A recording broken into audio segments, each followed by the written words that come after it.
Hawak naman ni Ukir ang isang Valentino under the Welcome to hands. Mobile Legends! Kung paano ba nila i-layer ng maayos. Pero pasok muna tayo here on the game number 2 ng match number 1. Team Falcons and Smart Omega. Kabang-kabang ito May mga pag-leash din na ginagawa si Shaq, And ito yung maganda kapag naka-jawhead ka, Napakabilis lang at napakadali lang para sa'yo. And while waiting, in less than a minute, magre-respawn ang pangalawang pag-uus sa laban na to. Alam ni Kyle TC na may tao doon, ni-retry ka agad, Shaq, ay nakuha at naging first blood. Ang si Q naman napaplikar din. River manipulation na gamit ni Ukir.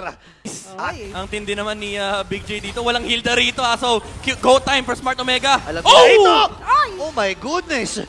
Dumating lang sa party, pre. Sumundot ng Shanghai. Ang problema ng Smart Omega, ang sumisilip lang kanina si Flap TZ. Okay, speaking of pagsilip, si Flap TZ nga ay nakasilip pero makakatakas nga ba siya? Nakatakas! Itong si Flap at TZ. Si Ogun yung nasa may badalikod. Grabe pinaglalaroan talaga sila ng mabuti dito ng Team Falcons. Kasi yan na. tagu-taguan pero ito harapan na. Ayan na yung shortcut. Bagsak kagad itong si Chak Mamba. Ngayon, ang puntirya lamang nila dito ay objektiba. Basag yung Torres sa may bandang ibaba. Pwede mag-transition sa may bandang gitna. Ang hirap nito. Sinasakal nila dito yung Omega. Ang kita lang kasi ng Smart Omega dito. Pero a way out of this nightmare is of course makakuha sana sila na magandang pick-off. Kaso nga lang sila yung mapipick-offan. Naku, napatay kagad dito si Andoryu. Kailangan umatras doon sa kahon ng Smart Omega. Wala yung kanilang jungler.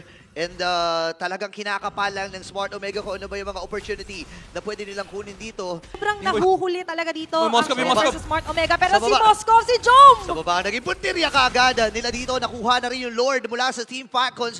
Grabe yung diversion play. Sinolo niya Kyle TC yung Lord. Emergency meron. Pero ito, ano kaya yung bawi ng Smart Omega dahil nandito mamarcha ang unang Lord na kasama ng Team Falcons. Okay, river manipulation. Igilamit na kagad dito ng Ukir para lang mabugaw ng mabilis ang Team Falcons.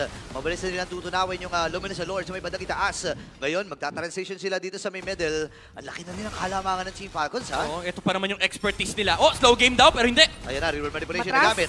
Entore lang talaga yung magiging puntirya ng Team Falcons dito. Practice lang. Okay, Tinesing lang. It's all about the patient game para dito sa Smart Omega. Tinesing lang talaga. Okay, si Kyle TC ay umabante na nga rin. Parang naiinip na dito ang Team Falcons. Andito yung paghagis dito ni Shaq, pero matutunan mo siya. Nauna na kagad dito si Shaq Mamba. Si Super Makmak ay napatay din. At si Andoryu ay natunaw. Double kill para Kyle TZ. Tatlo na lang ang naatasan para dumipensa sa Smart Omega.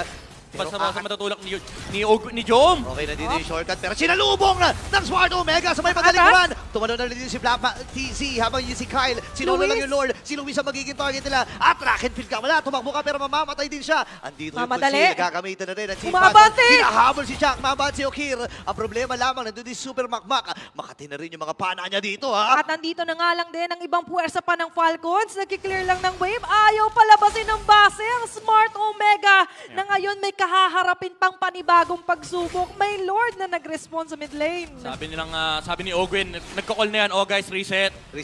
Huwag masyado mainit. Ilang beses tayo nag-iinit sa buong karir natin. Hinihintay lang nila yung cooldown sa kanilang mga ultimate. Off na yung shortcut dito mula kay Ogwin. Yung real Lord manipulation na lang hinihintay nila mula kay Few. Okay, ang pag-aantay ay matutugunan na nga ba? Sa likuran na ang magiging target din ng Team Falcons. At nagbe-base lock na ang kanilang kumunan.